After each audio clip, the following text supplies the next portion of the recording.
everyone, welcome to Mama Thoughts for June. It is 6 a.m. over here in the canyon. We have been getting up really super early because Forrest is on, I'm not sure what kind of schedule, but the kind of schedule that means he wakes up at 5:30 every morning. And it's pat, pat, pat, pat, pat for half an hour on the boob, pat, pat, pat again. Nope, he wants to be up, he's ready for the day, kicking, cooing, talking. And if Mark doesn't get up with him immediately, I am awake straight away and up and at 'em, ready for the day at 6 a.m. So we have this thing which I think is amazing, and maybe you can implement it too, speak to your husbands about it, is that because I'm the one breastfeeding through the night, he wakes up with Forrest in the mornings, and which is great. And the only problem is Bodhi sleeps, he has a little bed over in our room in his own corner. And he'll start there, and then by the morning, he's transitioned into our bed probably around 2 or 3 a.m. So when Forrest wakes up at 6 a.m., it's also waking Bodhi up. And so now I'm at this point where I'm thinking it might be time for Bodhi to go into his own bed. But the problem with our house is that we are on 3 levels, and our main level is, there are 3 bedrooms on the main level, Isaac's room's up there, our lounge area and kitchen's there, and then the next level down is our bedroom, and the level underneath us is just another room, which is like the pool room, and that's set up as a playground. We have this little indoor playground, and it opens up into the pool and the sand pit. So the problem with giving him his own bed is that he's either down the stairs below us, where our little indoor playground is, or he's up on the top floor with Isaac and our guest room and the kitchen. But up there feels a really long way away for a 3-year-old. And if I was all on one level, if the house was all on one level and he was just down the way, I think it'd be fine. But the fact that he's all the way up there, I'm so worried about him waking up in the middle of the night and being discombobulated and not knowing where we are, or trying to walk down the stairs in the middle of the night and falling down the stairs. So it's something that we have to figure out. But this morning, especially now when I'm feeling really tired, I'm thinking we're going to have to start talking about him having his own bed. As much as I love co-sleeping and having a family bed, I think it's so beautiful.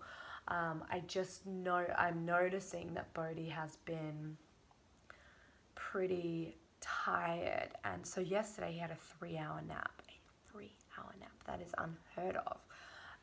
Sometimes he'll have an hour nap, sometimes an hour and a half, but 3 hours, no way.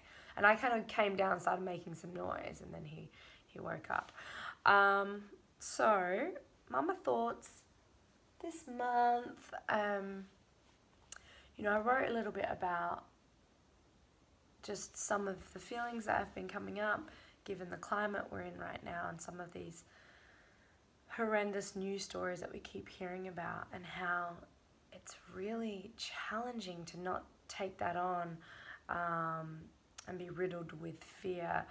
I know even when I was in New York and we were walking through crowded streets, especially Times Square, I had this nervous energy about me, and I was saying to Mark, how can we just rid this this feeling, because it's there. And I think we're hearing more and more about these situations in which people are being targeted, innocent people are being targeted, and you're just going about your day, or you're just doing something fun, and then and then tragedy strikes. And how do you let go of that fear and just live and just be and be present?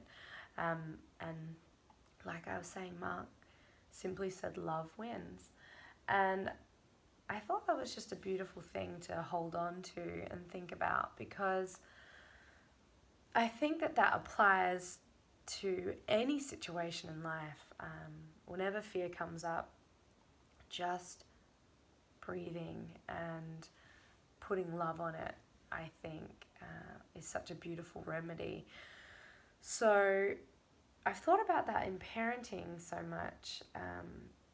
Just putting love in challenging situations, and loving yourself and accepting what is, and letting go of the tension surrounding challenging experiences. I thought I'd share a few moments where I've had to remember just to throw a bunch of love on a situation. And recently I was in Spain with Mark and Bodhi and Forrest and Sarah Olsen and Eric and Wyatt and Esme. And we traveled there, and we were so excited about this trip. We had been really excited, and we travel well with the Olsens. We do holidays well with them. They're so much fun. We're so similar to them. We parent the same way. Our kids get on really well, and we always end up having an adventure. But this time round, Bodhi really struggled with the jet lag, and he wasn't napping, and he's the type of kid that really does need to have a nap every day. But I was just sort of pushing the naps because Wyatt and Bodhi were playing, and I didn't want to have to deal with Bodhi, resisting these naps. So I was letting him not nap, and then he wasn't going to, and none of the kids were going to bed until a lot later because everyone was still jet lagged, and we were only there for a week. So I thought, maybe I'd sort of keep him on LA time, and basically I messed up the sleeping situation, and I was dealing with a tired child the entire week. And I was really struggling with my emotions surrounding it, because I felt bad for him. I felt bad for the rest of everybody there, because we're all trying to enjoy our holiday, and I was so sensitive about how his struggles was affecting the dynamic as a group. And I kept on trying to get him to nap, and then I was trying all these boundaries with him, and I was just realizing at the end of the day I was dealing with this poor little tired guy, and I was taking it on too much, and I was really just anxious over everyone else's experience, instead of just leaning into it and letting it be what it was without the overthought. And finally Mark said, because we'd have these days and I'd just be on edge, and Bodhi would be pushing boundaries, and just really hard constant reminders, and I was always on top of him about just the things that he was doing, and it was exhausting. It was so exhausting, and I realized I wasn't having the relaxing holiday I was looking out for. I was looking for. So at night time I'd go to bed with Mark, and I'd be almost in tears trying to figure out how to help Bodhi. And he said, why don't you just be open and honest with everyone about how you're feeling? And so I decided to do that, and thankfully Eric and Sarah are such beautiful people who were so open. And by the way, Bodhi's behavior wasn't affecting them at all. In fact, they weren't noticing it the way I was. And I was like, guys, I'm so sorry. I'm really stressed out about this. I'm trying to help him. I'm trying to let him have his feelings, but I'm also wanting to have an enjoyable holiday. And they're like, oh, Mama, we weren't even giving it a second thought.